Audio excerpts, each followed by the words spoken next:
जितने भी दोषी लोग हैं उनके खिलाफ कड़ी से कड़ी कानूनी कार्रवाई हो।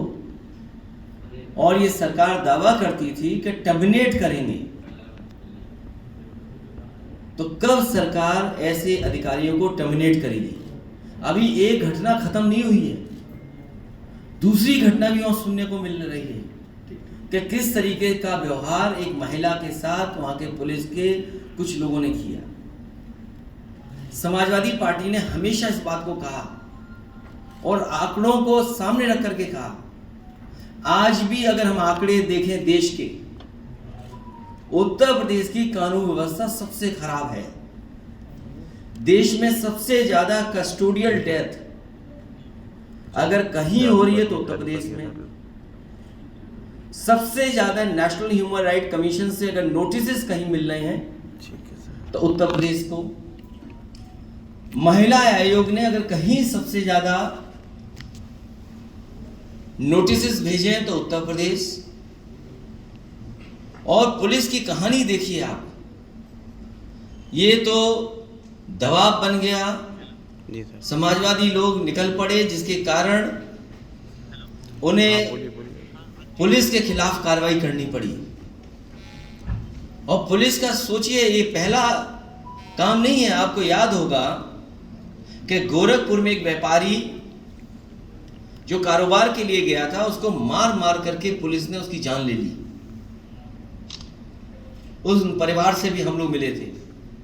चंदौली की घटना आपके सामने है कि कई पुलिस के अधिकारी और पुलिस के सिपाही जाते हैं, घर में तोड़फोड़ करते हैं, पिटाई करते हैं, दोनों बहनों को पीटते हैं, पीट पीट करके एक बहन की जान ले ली, दूसरी को भी अधमरा छोड़ दिया। और कहानी क्या बना रहे हैं कि फांसी लगा ली उसने।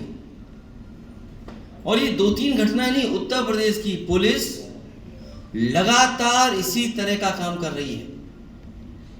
आखिरकार ये अधिकार किसने दिए पुलिस को? और पुलिस को अधिकार क्यों ना मिल जाए जो सरकार किसी के भी घर को बुलडोजर लेकर के तोड़ सकती है? कोर्ट का स्टे है, सरकार को कोई परवाह नहीं। बीजेपी के लोग अगर जमीन कब्जा करें तो उनके लिए कोई बुलडोजर नहीं है। लेकिन समाजवादी पार्टी का कोई करता है, एक जात विशेष का कोई कुछ करता है, एक धर्म विशेष का करता है, तो उनके बुलडोजर निकल पड़ते हैं। यही बात हम लोग कहते रहे कि इस सरकार में कानून की धज्जियां उड़ेंगी, संविधान की धज्जियां उड़ेंगी। और आज देखने को मिल रहा है। आज जब बात इस बात की होनी चाहिए कि डबल इंजन की सरकार बनी है, कितने लोगों को नौकरी दी गई है झांसी में, कितने लड़के लड़कियों को रोजगार मिल गया झांसी, ललितपुर, बुंदेलखंड में। आज चर्चा इस बात की होनी चाहिए, कम से कम सरकार वो आंकड़े दे कि जो सबसे पिछड़ा इलाका है, जहां गांव में आज भी पीने का पानी नहीं है, लोगों को न जाने कितने किलोमीटर चलना पड़ रहा है, वो पानी का इंतजाम हो पा रहा है कि नहीं हो पा रहा है? बिजली इतनी महंगी क्यों है? डीजल महंगा, पेट्रोल महंगा, सरिया महंगी, सीमेंट महंगा।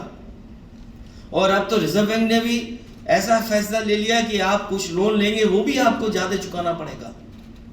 आप बताइए, इनकी सरकार जब से बनी है 2014 से, हमारे बुजुर्ग, हमारे परिवार के लोग अपना पैसा रख करके कुछ इंटरेस्ट से काम चला लेते थे। आज बताइए, इंटरेस्ट पहले क्या था और आज क्या है?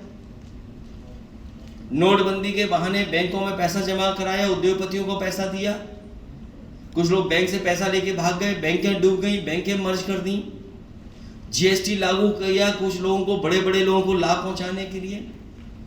अर्थव्यवस्था पूरी चौपट कर दी। और क्या गिन रहे हैं? लाउड स्पीकर, कि हमने मस्जिद से इतने लाउड स्पीकर हटा दिए, मंदिर से इतने हटा दिए। अरे बीजेपी वालों, किसको धोखा दे रहे हो? वोट तो आपने इस बात में मांगा था कि मस्जिद में हम लाउड स्पीकर हटा देंगे। ये आप सेकुलर फैब्रिक कब से पहन लिए? ये इसीलिए कर रहे हैं लाउड स्पीकर वाली बात, क्योंकि इन्हें जवाब ना देना पड़े महंगाई का, इन्हें जवाब ना देना पड़े नौकरी और रोजगार का।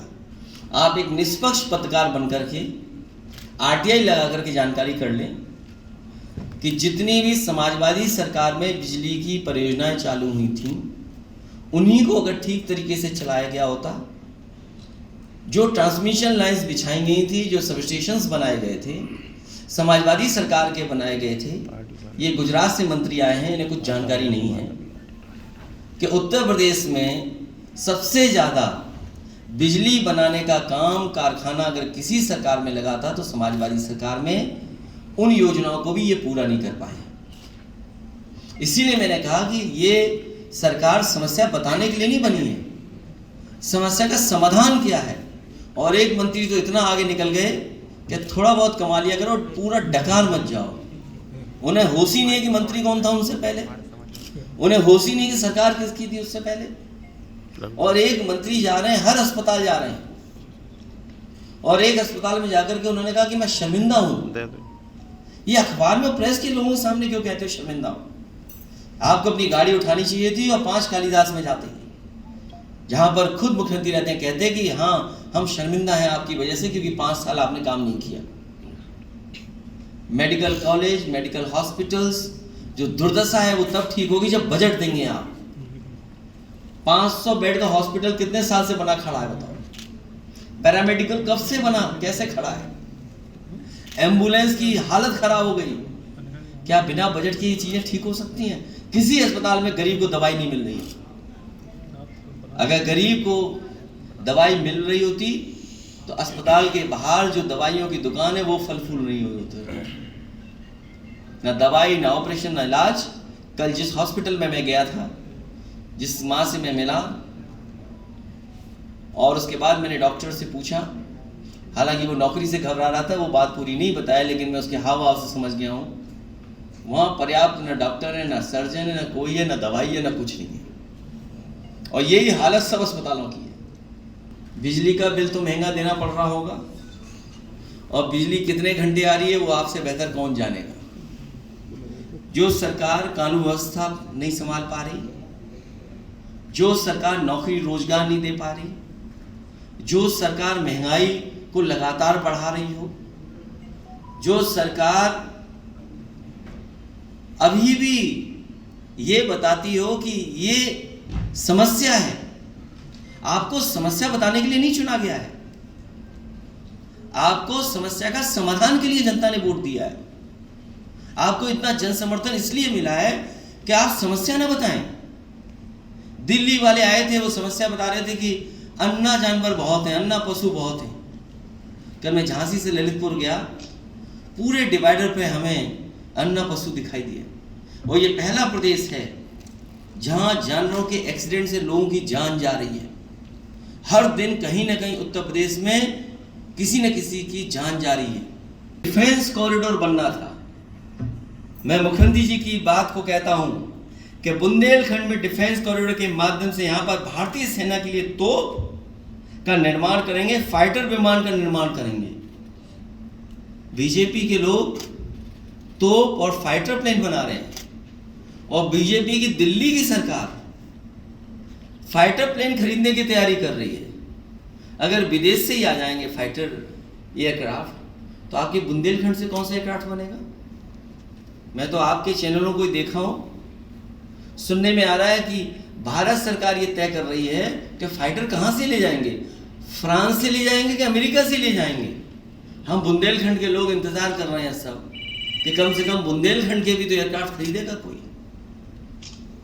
जो पाइप वाटर सप्लाई थी, कभी राठ में समाजवादियों ने शुरू की थी, और मुझे याद है तेलंगाना के मुख्यमंत्री और उनके बेटे जो मंत्री हैं, उन्होंने सबसे पहले मेरे सामने प्रेजेंटेशन किया था, और उन्होंने कहा कि तेलंगाना स्टेट में किस तरीके से घर घर उन्होंने पानी पहुंचाया है, हर घर में नल लगवाया है, और किस तरीके से कैचमेंट एरिया से पानी लेकर के गए।